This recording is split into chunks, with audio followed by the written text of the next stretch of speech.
Okay, so when you're ready to begin your overcast stitch, the first thing you want to do is do a check. Check your rubric, check it over, check everything that you've done so far. And you want to make sure that you have a minimum of 3 appliques sewn on. I have 1, 2, 3, 4. You want to make sure you have a minimum of 1 button. I have 2 buttons. Ideally, your thread color should match the appliques. So you can see my white eye has white thread, my red tongue has red thread. I purposely made these 2 appliques different colors because you cannot really see the stitching when it's the same color, which is the point. But when I'm trying to teach you and show you, it makes it more difficult. So I started doing the overcast stitch because I want to give you a visual. I'm purposely using a different color so you can see it. Ideally, it should be this should be orange. So whenever you're ready to start your stitching, the first thing you want to do is you want to take your monster and your front and your back, and you want to start pinning it together. So I'm going to take my orange monster and just give you a visual of how this would work. Now I want to make sure I have some ink marks right here. So I want to make sure that goes inside my project, and I'm going to take the top of my monster. I'm going to lay it down. Okay. I want to try to line it up so it's edge to edge. So for me, I'm going to start with the feet, and I'm going to pin it down. Okay. And then I'm going to take this foot. I'm going to pin it down. Sometimes when you start pinning your project together, you will notice that it doesn't quite line up edge to edge. And if it doesn't, that is okay. And you can always trim what does not line up. Worst case scenario, if it's really not lining up right, we could try taking the back side and flipping it and see if that helps. Okay, so far I have this lined up on the bottom. Now I'm going to start pinning on the sides here. And so what's interesting about the closing this monster up is you want to make sure that we leave the top part of the monster open.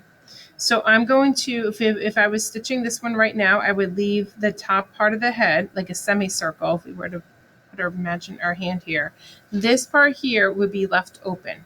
So I would actually start my stitches here, work all the way around, and then I would end here because we need an opening of where we're going to stuff it. On this one, we're going to stitch from this point all the way around to this point. On the square head monster, we're going to start here, which this one's already been stitched. We're going to start here, work all the way around, and then end here. And this one did end there, and you can see that it's been open and it's been stuffed already. And now this one is ready to close the top part. We're not going to work on stuffing today in this video. We are only going to work on stitching the overcast. Okay, so I'm going to attach I'm attaching a worksheet that shows you what part of the body to leave open, and you can use that as a visual. So after you have it pinned, if you wanted to, you could always trim it because you do want the edges to be lined up good. So like this one's a little off-centered, so I'm going to go around and I'm going to trim it. Again, you can use scissors or shears for this. So I just trimmed this part here, straighten it out a little bit. Okay, I'm going to come over, I'm going to work on this side here. Just try to straighten it out.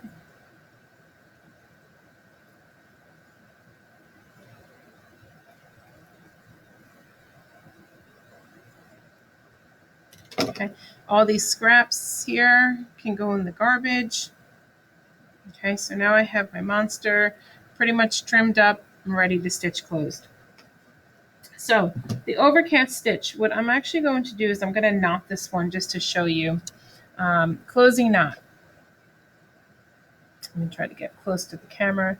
You're going to take your needle, slide underneath your last stitch. and you slide underneath, same as the running stitch.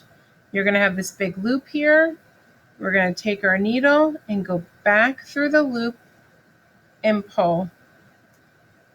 One more time to repeat.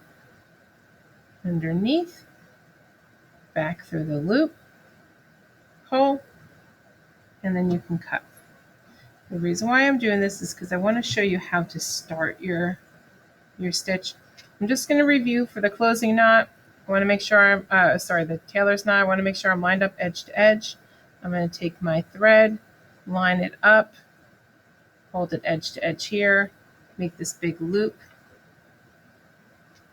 And now I'm going to wrap it around about 5 or 6 times. After I wrap it, I'm going to slide those coils down, pinch it, and now slide it down all the way. And you can see right here that I have my tailor's knot. So whenever you're stitching your monster, you actually don't want to see the tailor's knot on the outside. So what we're going to do is we're going to separate the front and the back of the monster. So I just kind of lifted the top part up a little bit. I'm going to start in between. So my knot goes inside my project. So now I'm going to kind of tuck it in. I'm going to close it back up. And now I'm going to continue doing my stitch. I go through both sides of the fabric and I pull.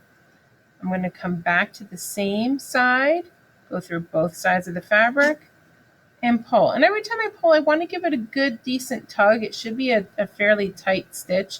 You don't want to pull so tight that you're breaking the thread, but you want it to be tight enough where it's not going to get loose on you. So I'm going around. My spacing is a good space. It's I would say it's about like maybe 1 to 2 millimeters apart in space. Okay.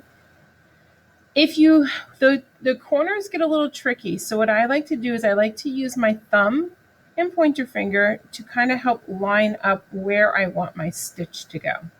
So now I'm going to go and start the turn.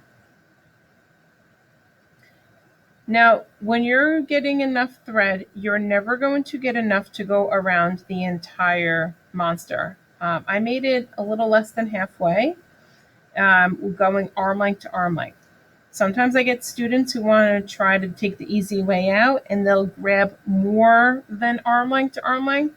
And then it always backfires on them because usually when you have thread that's too long, it just gets tangled and unmanageable. So you still want to make sure that you have control of the thread. So that's why I say no more than arm length to arm length. So again, you're going to go through both, take the needle, pull it. You can see I just got hooked on my pin. So this is a good time to take the pin out. I don't need it at this point. And I'm going to keep going around. I'm going to follow around the curve of the legs. This is something that you can do. You can, while you're at home, you can put some music on. If you want to watch TV, you could probably put the TV on. In the beginning, I would say to try to focus on this a little bit more, but once you get the hang of it, you can kind of multitask a little bit if you feel comfortable doing so. If you're doing this correctly, it should take a good, I would say maybe 30 to 45 minutes to go all the way around. Especially for a beginner. If you stitch around the whole entire body in like 15 minutes, chances are your stitches are too far apart or they're too loose. So again, slow and steady wins the race. Want to just try to do it once and do it right. If your stitches do not look like my stitches, then you're probably not doing it correctly. Again, it should blend in. You should not see the stitches. They don't have to be perfect. This is not the nicest looking stitch, and this is one of the reasons why the Overcast Stitch has the nickname the ugly stitch. Sometimes you'll notice that it's making a crisscross and it looks almost like an X on top. That's okay. If it's bothering you, again, you can use your fingers to kind of guide your stitch. So if I put my fingers right here, I'm guiding it to where I want the stitch to go. I'm going to slide my fingers down a little bit and I'm going to guide it down. The tricky part is getting around corners. So we want to make sure that we stitch right up to this corner here. And then I'm going to rotate and turn So if I can turn it like this and see. Now I want this stitch to kind of fall upward, so I'm going to use my hands to kind of guide it up. So now I have a stitch on this corner and I have a stitch on this corner. I'm going to keep going around.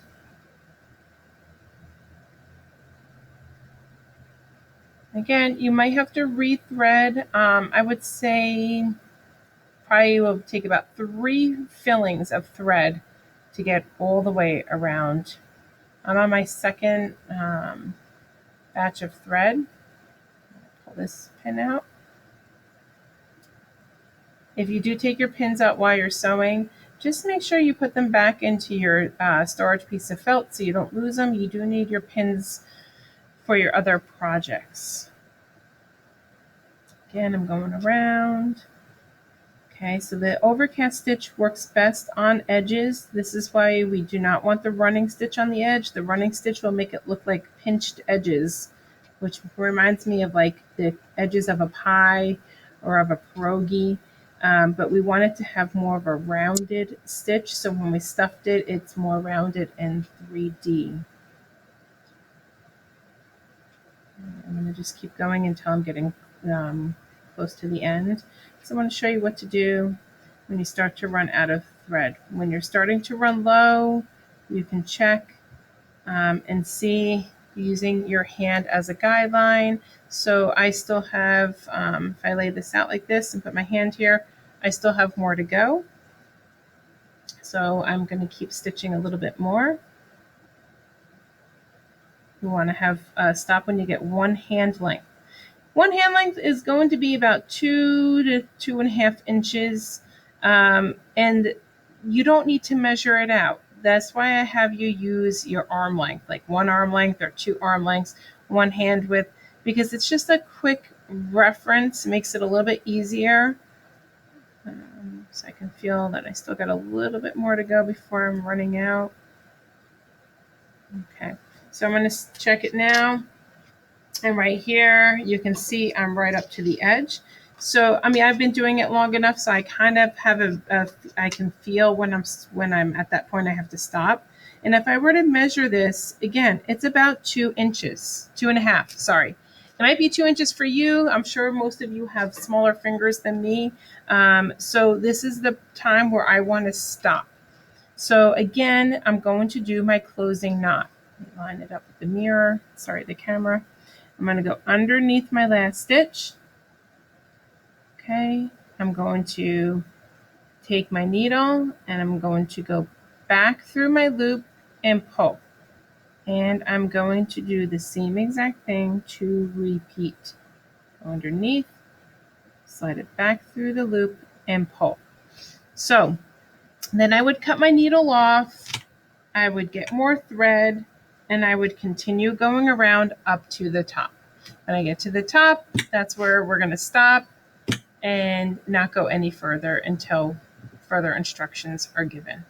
If you have questions about this, please let me know. Let me try to hold it up so you can get a closer visual of how the stitching should look. Again, I did it quickly. It doesn't look as pretty, and this is one of the reasons why we use the same color thread. So I can show you this one here. This one was done with gray stitching. It's the overcast all the way around. This was my example. It's harder to see, but again, it's done correctly. The stitches are nice and tight, close together and close to the edge. Okay, so that's what you're going to be working on. If you have your projects at home, remote learners, that's what you'll be working on. If you have questions, again, please email me or comment, and I'll do what I can to help you.